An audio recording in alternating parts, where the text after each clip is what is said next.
Às vezes a gente lê o Velho Testamento achando que era de um tempo passado.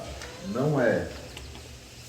É um erro achar que o pacto do Antigo Testamento não está em vigência hoje. Nós somos o Israel de Deus. Por outro lado, é um erro também achar que é aquele pacto que está valendo. Então, hoje não, mas um tempo atrás aí, não muito distante, existia uma tentativa de judaizar a igreja, você se lembra? Começaram a trazer símbolos judaicos para dentro da igreja e não, nós vamos voltar à velha aliança. Isso também é um erro. A velha aliança, ela serviu de um aio para nos trazer para a nova aliança, né? A nossa aliança é Cristo. Agora, o cristianismo passa pelo pacto de Abraão, aquilo que nós vimos ontem aqui, né? A necessidade de ser uma bênção, a necessidade de depender estritamente de Deus. Isso é para nós hoje, nós não podemos fugir disso, né? Quando Deus chamou Abraão, Ele falou para Abraão assim: Abraão, levanta os olhos, percorra a terra, aonde os seus olhos alcançar, aonde os seus pés pisar, eu vou te dar isso, Abraão. Então preste atenção, se você, e isso é muito fácil de acontecer, se você ficar brigando pelo quadradinho que está embaixo dos seus pés, é só isso que você vai ter. Mas se você percorrer a terra, hoje eu comecei a ler o livro de Salmos, e o Salmo 2, o 8, eu até compartilhei no nosso grupo lá, falou assim: pede-me e te darei as nações por herança, e os confins da terra por tua possessão. Olha que coisa fenomenal, né? E às vezes a gente fica brigando por um quadradinho de 1 metro por 1 metro, mas isso aqui é 1000, né? Isso é uma coisa muito lamentável. Abraão, ele levantou os olhos, ele olhou para o futuro. Quando Deus fez o pacto com Abraão, Abraão não tinha filhos. Passado-se um tempo, Deus deu a promessa que a descendência dele seria numerosa, ele não tinha filhos. Passou-se 25 anos e ele não tinha filhos. E às vezes a gente é meio apressado, né? Fica meio ansioso, pula na frente dos carros, é como eu falei aqui ontem de manhã, né? Às vezes começa o rabo querendo balançar o cachorro, ao invés de esperar a coisa aí do lado certo, né? Botar o carro na frente dos burros. Não tenha pressa, meu querido. Olha, eu vou dizer, se tem 2 setores que você não deve ter pressa, é ministério e casamento. Se você se apressar nesses 2 quesitos, você pode atrasar e muito, né? Teve uma vez, a gente estava com um cidadão, um carioca, e eu estava indo um pouco mais rápido, porque a gente estava atrasado. Aí ele falou assim: irmão, vai mais devagar porque eu estou com pressa. Eu falei assim: então, por isso que eu estou indo. Não, vai mais devagar porque eu estou com pressa, senão daqui a pouco a gente não chega, a gente bate o carro aí. Melhor ir mais devagar. Porque se você apressar, tomar atalhos para apressar esses 2 segmentos da sua vida, você pode tomar um prejuízo enorme. E é muito triste você ver pessoas, às vezes, envolvidas com o ministério, mas auto-enviado. Isso é horrível. Faz muito mal para o evangelho. O pastor Ricardo Gondim, ele fala assim: depois de mais de 20 anos trabalhando com formação de obreiros, eu descobri que Satanás também chama homens para o ministério. Tem muitos aí enviados por Satanás, envergonhando o reino de Deus. Abraão, quando ele foi chamado, ele ficou esperando. Você vai vendo, né? Por que Abraão foi escolhido? Não é por causa de onisciência de Deus, não é por causa da fisionomia de Abraão. Abraão foi sendo testado e foi sendo aprovado. Meu amado, escuta bem o que eu estou falando para você. Você está sendo provado. As suas ações e as suas reações irão determinar o seu ministério. Sinal que hoje está mais fresquinho, o vento está soprando. O que acontece? Quando você toma uma atitude para levar vantagens por alguma situação que você esteja vivendo,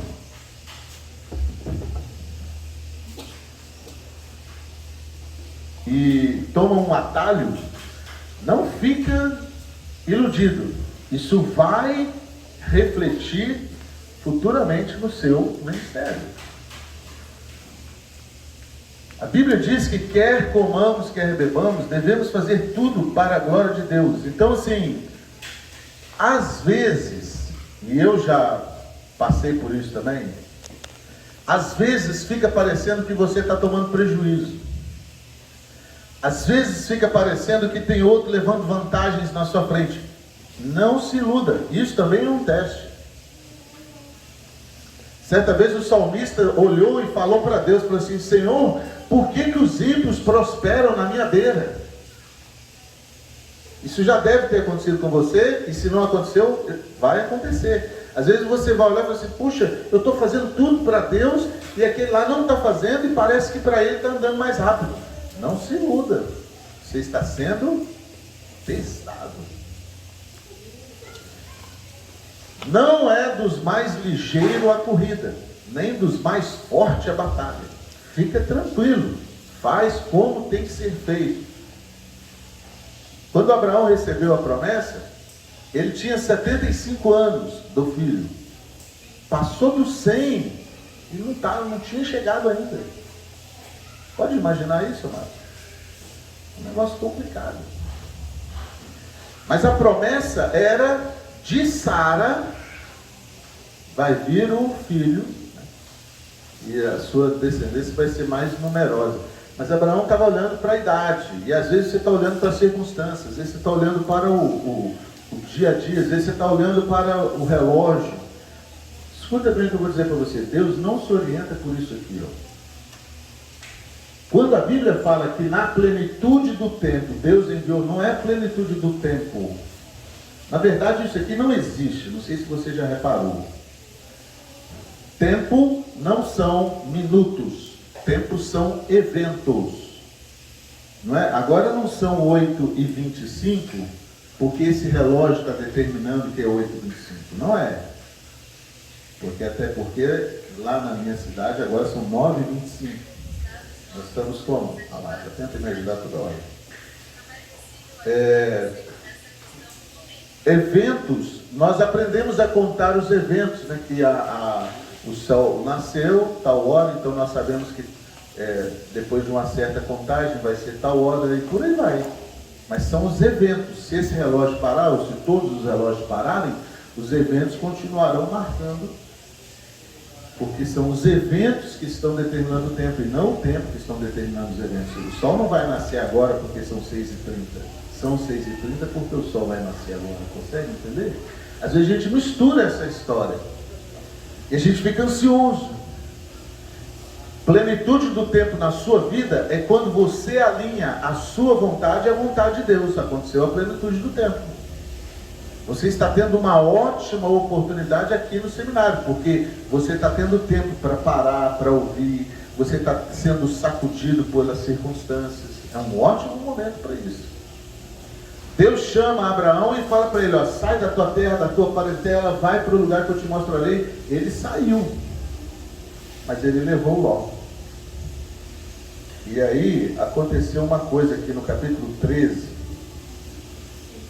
Saiu, pois, Abraão do Egito para o Negueve, ele, sua mulher e tudo que tinha, e Ló com ele. talvez não era para Abraão ter feito isso. Mas como é que nós vamos fazer com Ló? E o que aconteceu é o seguinte: o Ló, ele também não interpretou bem a circunstância. Porque veja, para quem Deus deu a promessa? Foi para Ló? Foi para Abraão. De quem era a promessa? Eu engrandecerei o teu nome. Era de Abraão. Eu vou fazer de você uma grande nação. Era Abraão. E isso estava acontecendo. Abraão estava prosperando. Ló estava de carona com Abraão. Ló era o caroneiro. Oi? Entrou de gaiato no navio. Sim, ele estava no lugar certo, na hora certa. E vou dizer para você, é o que está acontecendo com você. Nós, na verdade, somos caroneiros da bênção de Deus. Porque nós chegamos agora para o Evangelho, nós somos a bola da vez do Evangelho, mas nós não somos os detentores da bênção. A bênção de Deus veio sobre Jesus, sobre Cristo, e essa semente está sendo passada e chegou até nós. Mas eu não posso esquecer que eu sou caroneiro. Eu não sou um bam, né? Eu não tenho essa autoridade de eu determino que Jesus faça o que eu estou mandando. Oh, isso é muita petulância. Isso é muito, para não dizer blasfêmia. E Ló estava lá com Abraão. Agora, olha o que aconteceu.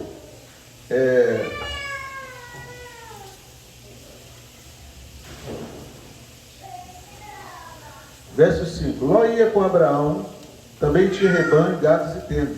A terra não podia sustentá-los para que habitassem juntos, porque eram muitos os seus bens, de sorte que não podiam habitar. Durante a sua caminhada cristã, algumas coisas vão melhorar na sua vida, se é que ainda não aconteceu. É inevitável que você comece a prosperar de um lado para o outro, financeiramente, como casa, tem filhos. Mas jamais devemos nos esquecer que nós somos caroneiros. Jamais devemos nos esquecer que não é a força do nosso braço que nos adquiriram riqueza, mas é o Senhor quem faz a nossa vida prosperar. Ló era para ter entendido disso.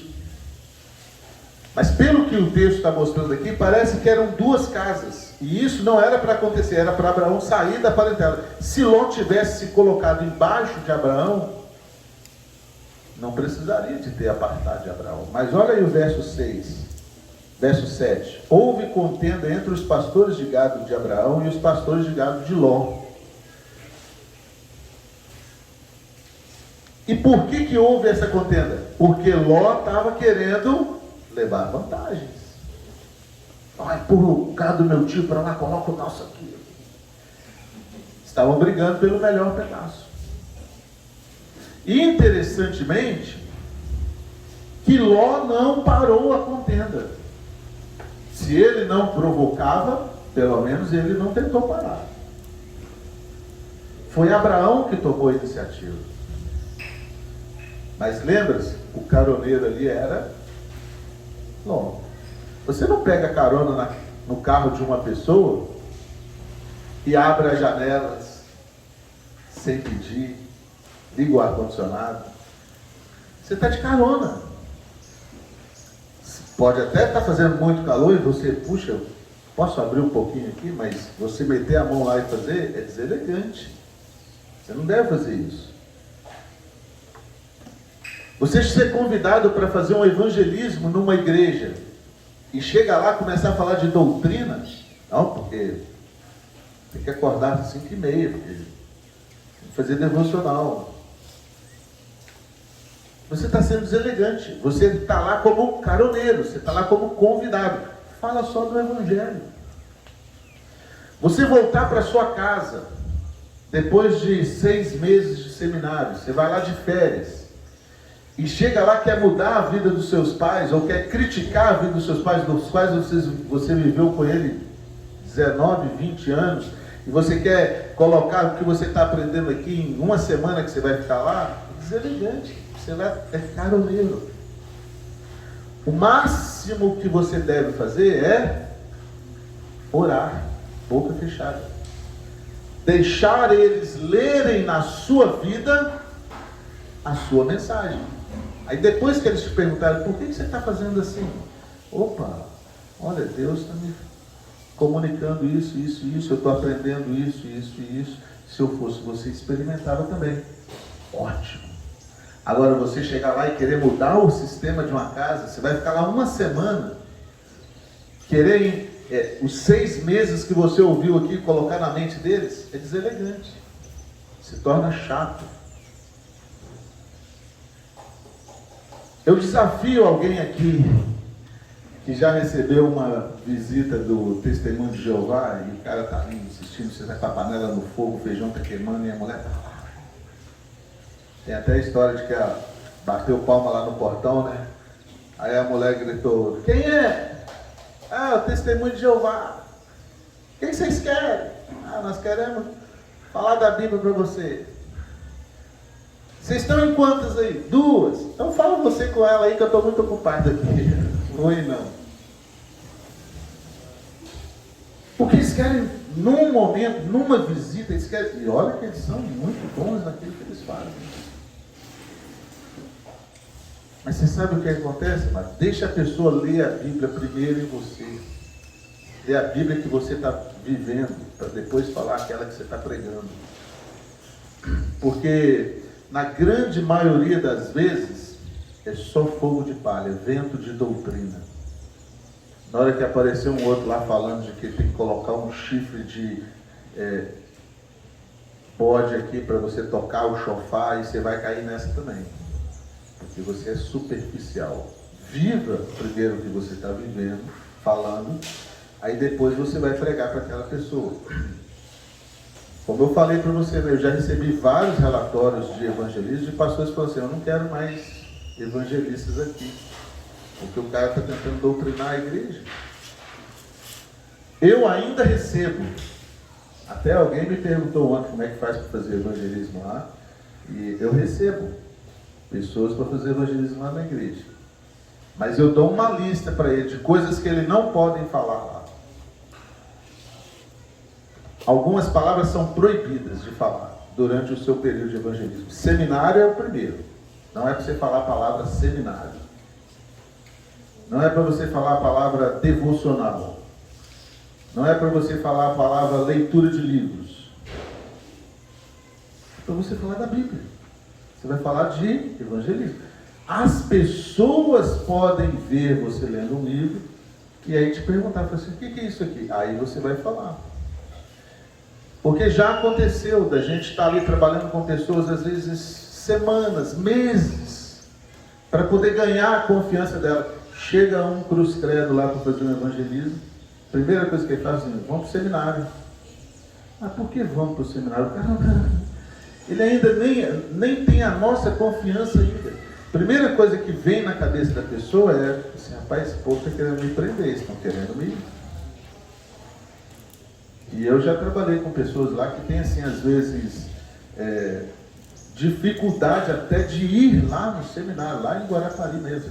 A igreja é bem próxima do seminário. Quando tem um evento no seminário, eles têm até medo de ir lá e alguém trancar o portão e ele ficar preso lá dentro.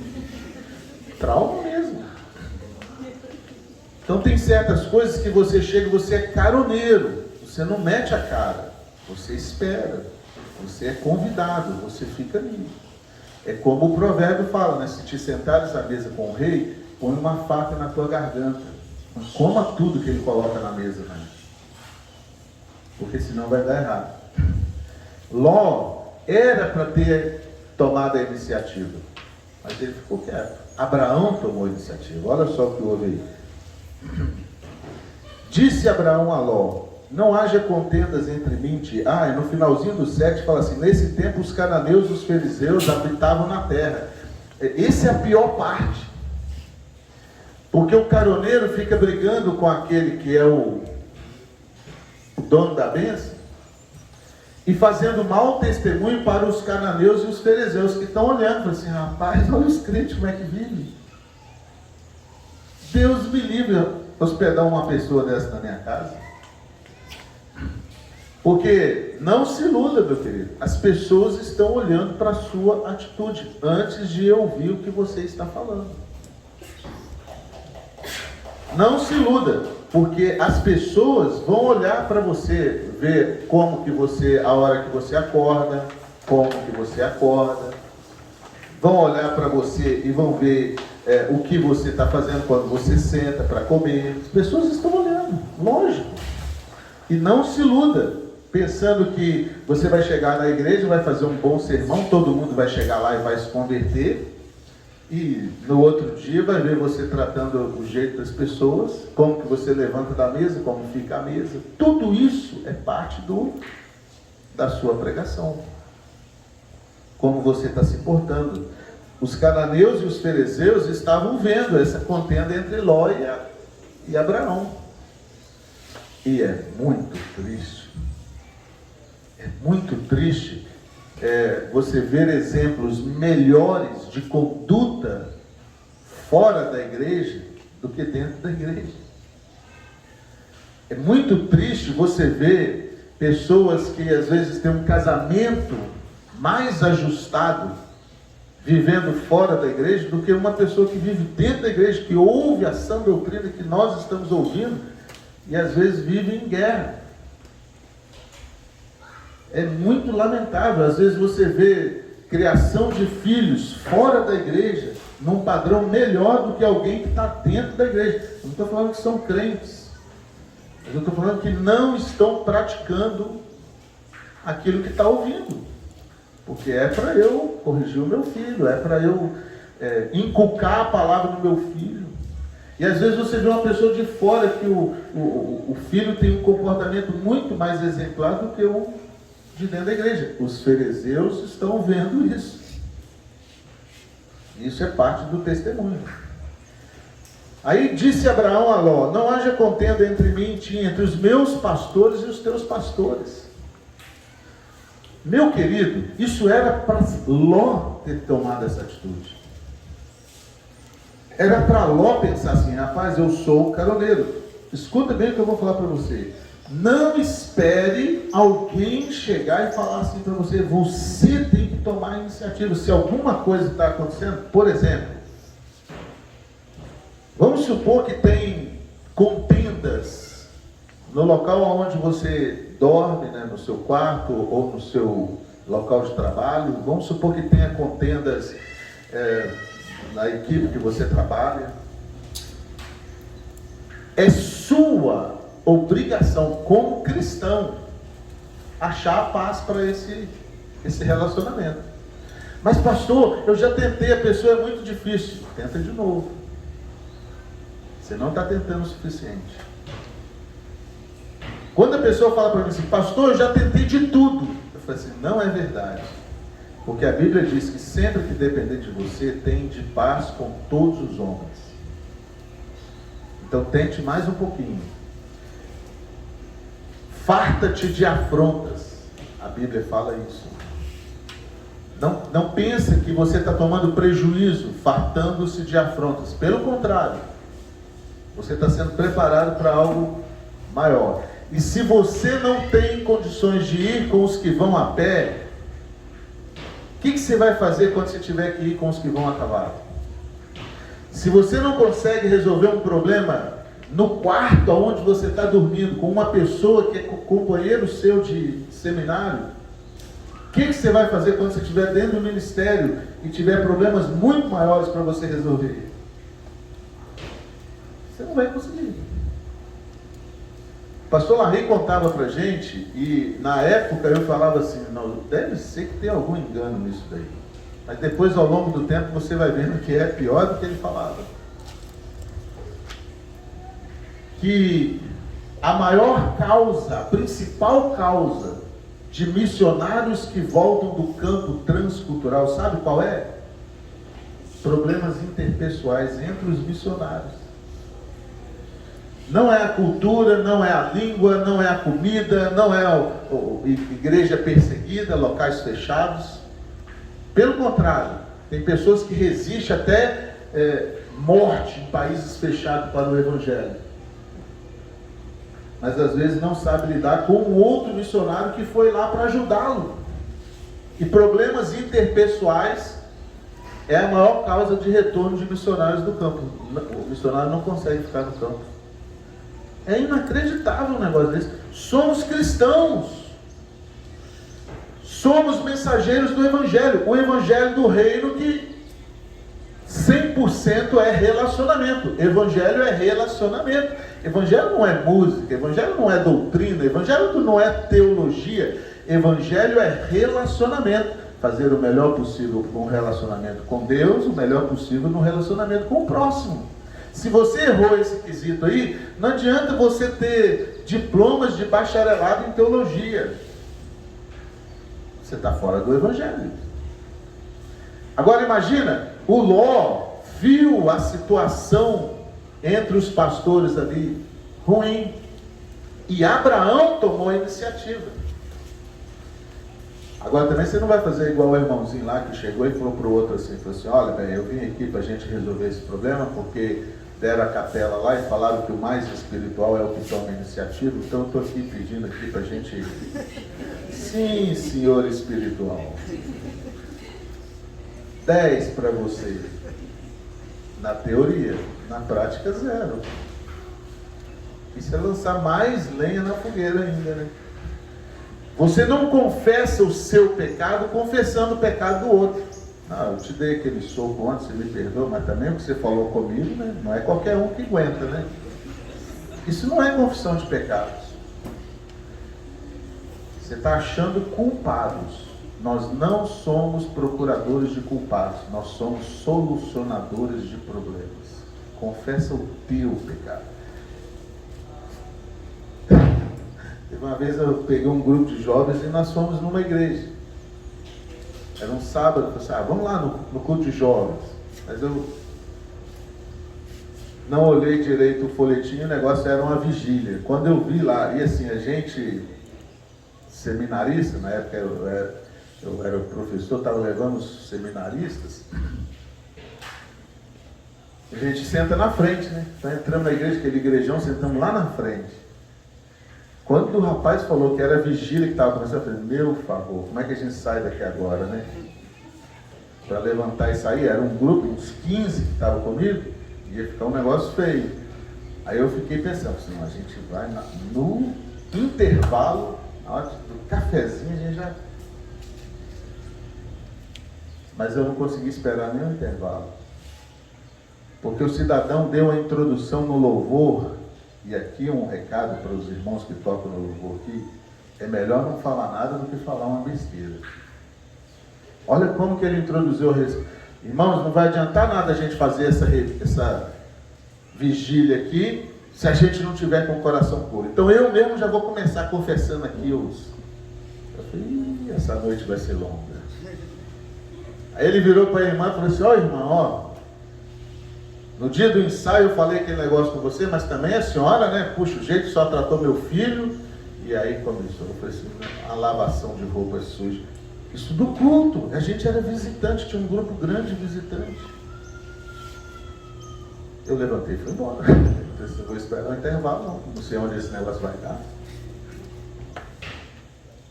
Você não confessa pecado falando do problema do outro. Você confessa o pecado falando do seu problema. Você fala, eu não agi como eu deveria, como eu sou ensinado que eu deveria. Me perdoa. E fecha a boca. Mesmo se você foi o prejudicado na história, você confessa a sua parte, você não fala do outro. Olha bem, o Ló não falou nada. O Abraão foi quem chegou e falou assim, olha, não é bom que haja contenda entre mim e ti, Ló. Entre os meus pastores e os teus pastores, porque nós somos parentes chegados. O que Abraão estava falando, ele falou assim, Ló, nós estamos dando mau testemunho aqui, os fariseus e os fariseus estão aí olhando para a gente. A gente não pode fazer isso. Naquele momento ali, meu querido, se Ló tivesse um pouquinho de juízo, era para Ló cair de joelho e falar assim: me perdoa, tio, eu não vou deixar isso acontecer mais. Me perdoa, puxa vida, era para eu ter tomado essa iniciativa. Naquele momento ali, era para Ló ter entendido que o papel dele é caroneiro, ele não é o detentor da bênção. E vou dizer para você, amados, quando o crentezinho, aquele que está ali, que era destituído da glória de Deus, e agora pela misericórdia de Deus foi alcançado pelo Evangelho, quando ele olha e fala assim: problema teu, é muita arrogância. A Bíblia diz,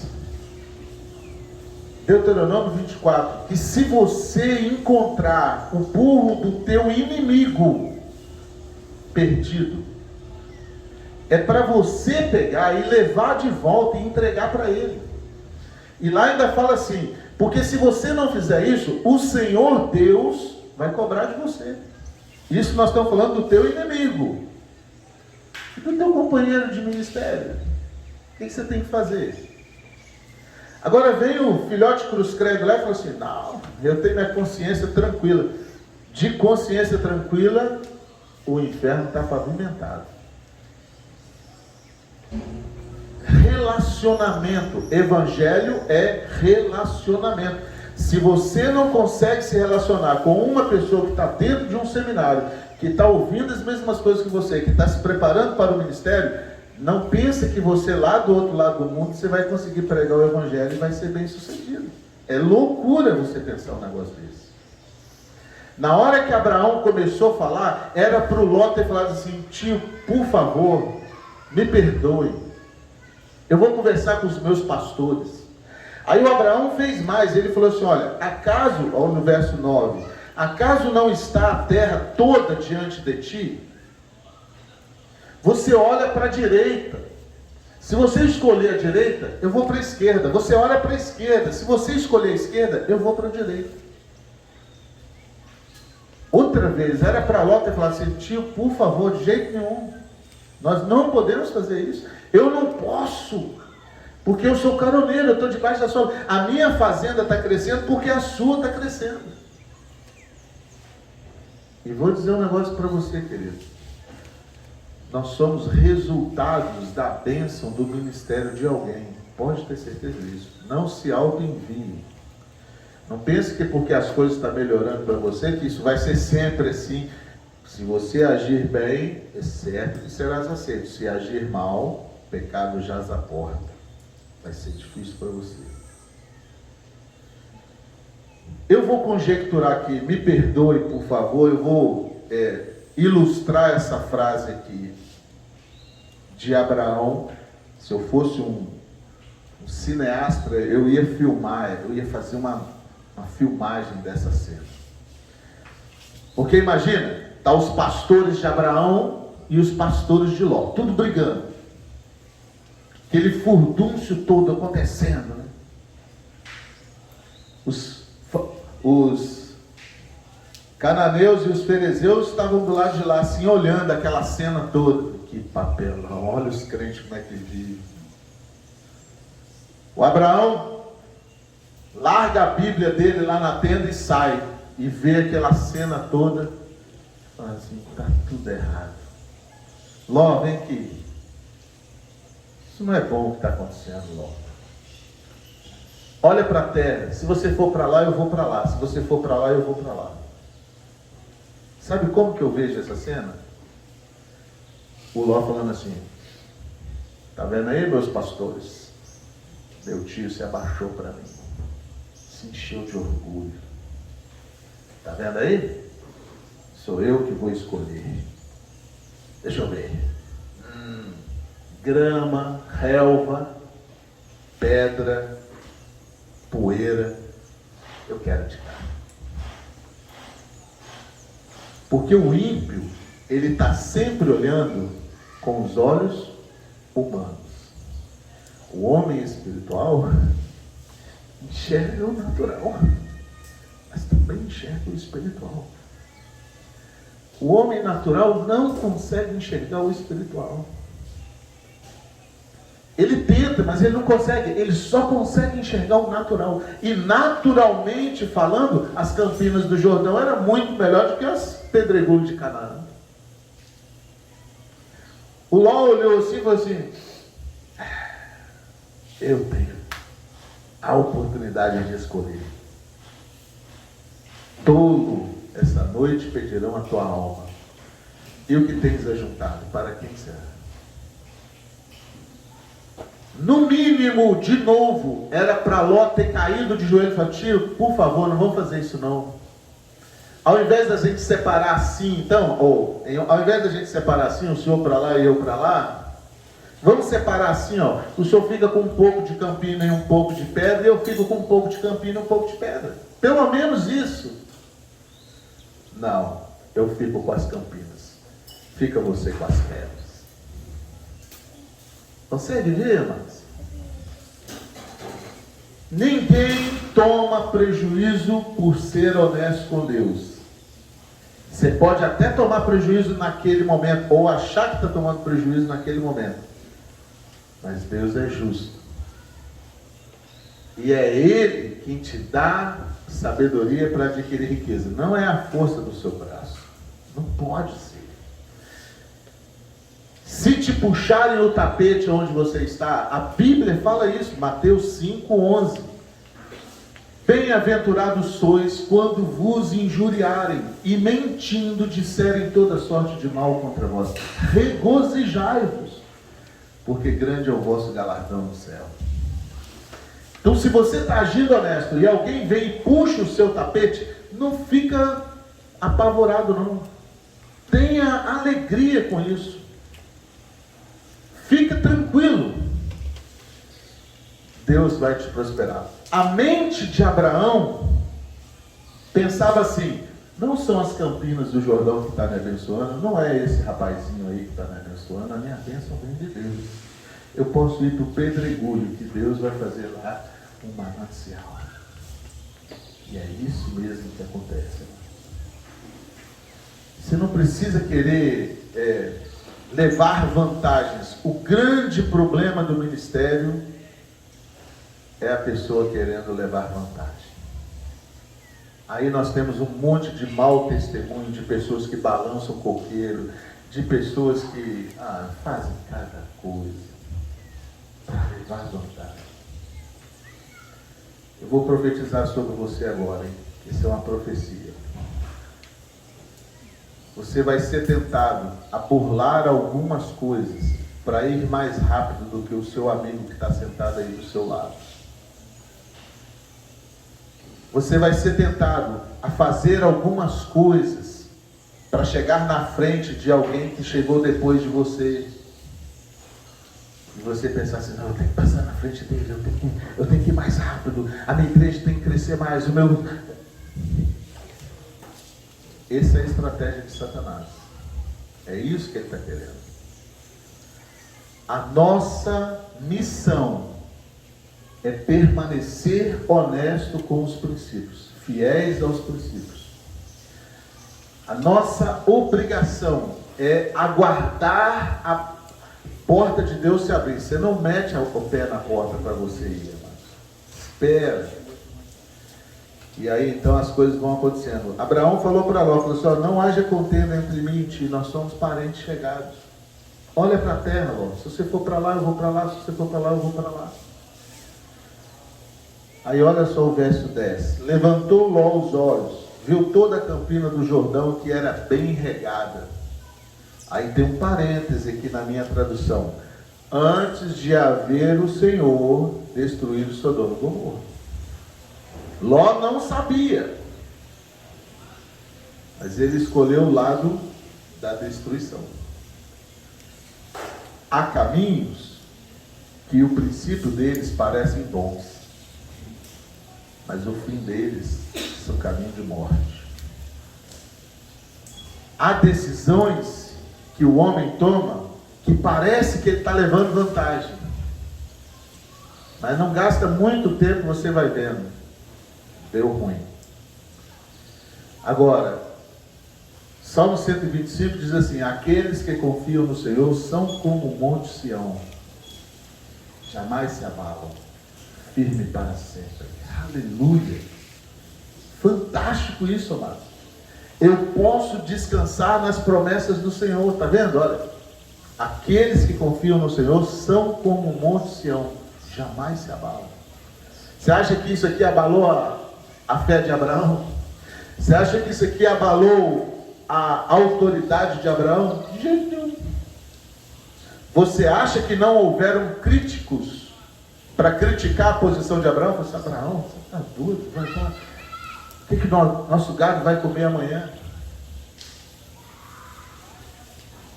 Não é o lugar que abençoou Abraão, é Abraão que abençoou o lugar. Abraão foi para lá, o lugar frutificou. Ló foi para lá, Sodoma e Gomorra foi destruído. Se tu uma bênção, amados. Não importa onde que você vai, não importa o que você estiver fazendo, faz do jeito certo. A bênção de Deus vai te alcançar. Olha o Salmo 23, o que fala? Verso 7. Bondade e misericórdia me seguirão e me alcançarão todos os dias da minha vida, e habitarei na casa do Senhor por longos anos.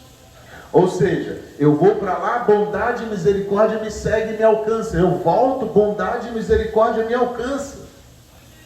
Consegue entender? Agora você conversa com muitas pessoas, você, como é que está, irmão? Estou correndo atrás da bênção. Está contrário ao que a Bíblia está dizendo. Porque é a bênção que corre atrás de você. Correr atrás da bênção é correr atrás do vento. É sinal que você não está fazendo o que você deve fazer. Ló olhou para as campinas do Jordão, bem regada, e escolheu ela. Então Ló escolheu para si toda a campina do Jordão, não deixou nada para Abraão. Foi guloso. E partiu para o Oriente. Abraão habitou na terra de Canaã. Agora, olha para o texto aí. Olha para a sua Bíblia aí. Lê comigo, olha. Ló, nas cidades da campina, ia armando as suas tendas até Sodoma. Ora, os homens de Sodoma eram muito maus e grandes pecadores contra o Senhor. Sabe o que acontecia, amados? Eu vou de novo aqui ilustrar essa passagem com você. No dia seguinte, o gado de Ló todo pastando lá, ele comprou uma cadeira de praia, cruzou as perninhas. Fica mais uma tenda lá depois daquela lá. Olha como que a minha fazenda está crescendo. Só que cada tenda que Ló ficava, aproximava ele mais de Sodoma, o lugar de destruição. A Bíblia diz que todas as coisas Deus faz cooperar para o bem daqueles que o amam. Mas para aqueles que estão fora do propósito, todas as coisas cooperam para o mal. Cada tenda que ele construía não era sinal de prosperidade, era sinal de juízo. Estava levando ele mais para dentro do juízo. Cada decisão que o ímpio toma, leva ele mais para a destruição. Está vendo, amados? Cada decisão que o justo toma, leva ele mais para perto da bênção. Mesmo que o lugar onde ele está é pedregulho. Mas cada decisão que o ímpio toma, leva ele mais para perto da destruição. Mesmo que o lugar que ele esteja seja campinas. Então não se iluda. A aparente prosperidade é sinal de fraqueza para o ímpio. E é muito comum você, no meio do fogo cruzado, você ser tentado. Puxa, eu vou fazer igual o Ló então. Olha como que ele está indo mais rápido. Olha, mais uma tenda ele construiu. É só uma questão de tempo. Daqui a pouco você vai ver que cabo isso vai dar. Já onde estava Abraão, Deus fez o deserto florescer. A casa de Abraão foi sempre crescendo, sempre crescendo. Dificuldades, sim. Abatidos, mas não destruídos. Sempre. Vem a pandemia, vem a dificuldade, vem escassez. Eu nunca vi o justo desamparado, nem a sua descendência mendigar o pão. Nós vamos de fé em fé, de glória em glória, nós vamos à frente, nós vamos com criatividade, temos recursos, nós construímos, não temos, cavamos buracos e nós vamos fazendo, não paramos, nós vamos para frente.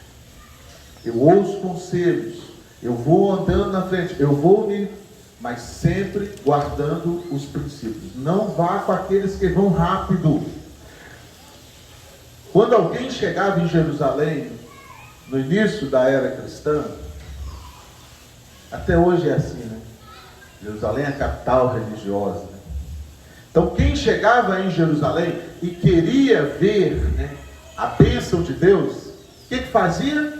Ia direto para o templo. O que encontrava lá? O sumo sacerdote Caifás com aquelas tumbas, aquelas roupas, a guarda dos sacerdotes, tudo lá. Impressionante. As paredes do templo que o próprio Pedro admirou, né? Olha que paredes. Quem chegava em Jerusalém e queria ter um contato da fé e da religião, ia lá para o templo. Mas não via a bênção de Deus. Se você quisesse ver a bênção de Deus, você tinha que tirar os olhos daquilo ali e fazer assim, ó. Olhar lá na beira do Rio Jordão. Um galileu sentado lá com 12 homens que ninguém dava nada para eles. Que na hora que as pessoas passavam, imagina os turistas, né, tudo tirando fotos assim, olhando, quem são aqueles? Aquilo ali é doido. Vamos lá para o templo que eu vou te mostrar a glória de Israel. Em outras palavras, amados, se você quer andar na bênção de Deus, não procure os holofotes. Na grande maioria das vezes, aonde o holofote está batendo, é oco, é vazio. Você tem quase que fazer assim, ó, no mínimo 45 graus. É onde você vai encontrar a bênção. Meu tio é um pastor leigo no interior de Minas Gerais. Ele é um presbítero que foi elevado a pastor e ele abriu várias igrejas na roça, bem na roça mesmo. Lugares onde às vezes só chega de burro. E meu pai um dia foi com ele visitar uma dessas congregações, domingo, 3 horas da tarde. E eles são aquela linha dura, então terno preto, chapéu, 3 horas da tarde, no calor de Manaus, interior de Minas. Deixaram o carro num lugar e tiveram que chegar o resto a pé. Você chega lá, você já chega suado. Uma casinha pequenininha assim, os crentes começaram a chegar. Ele chegou e foi atrás da casinha assim, tinha uma bila d'água, aquele pote de barro. Aí pegou uma canequinha, foi lá e tomou uma canequinha de água. Quando foi tomar a outra, acabou a água. Ele falou assim, uai, acabou a água da bila? Nunca vi a água da bila acabar. Aí a irmã estava sentada e falou assim, é a irmã Maria. É ela que enche a água da bila. Ela está doente, ela não veio hoje. Caramba, toda vez que eu falo dessa história, eu me emociono, sabe por quê, amados? Bem provável. Muita gente nem sabia que era a irmã Maria que enchia aquela bila d'água. É bem provável que o nome dela nunca apareceu no jornalzinho da igreja. Alguém agradecendo ela por estar enchendo a bila d'água. No dia que ela não pôde ir, faltou água. São os anônimos que muitas vezes estão sustentando a obra de Deus. Às vezes ninguém vê. Todo mundo olha onde o holofote bateu. Olha lá, aquele lá. Como que ele é bom pregador. Como que ele é, o nome dele. Mas às vezes não vê os joelhos que estão dobrados, as pessoas que estão orando, sustentando a casa. E quando alguma coisa acontece e ele não pode ir, falta água na bila. Está vendo? Então não queira ser um dos holofotes. Tem muito ministério que é mosquitinho de lâmpada. Já viu? Liga a lâmpada, às vezes enche de mosquitinho. Não queira ser esses do holofote. na grande maioria das vezes, não é onde a bênção de Deus está. Você tem que tirar os olhos dali e olhar espiritualmente falando. Aí você vai encontrar aonde está a verdadeira bênção, né? Ló ia armando as suas tendas rumo a Gomorra. Abraão habitou em Canaã. Logo depois nós vimos a história. Sodoma é destruída. Ló é tomado. Foi preso. Abraão teve que ir lá para livrar o seu sobrinho. Vamos parar. Daqui a pouco a gente volta. 10 minutos.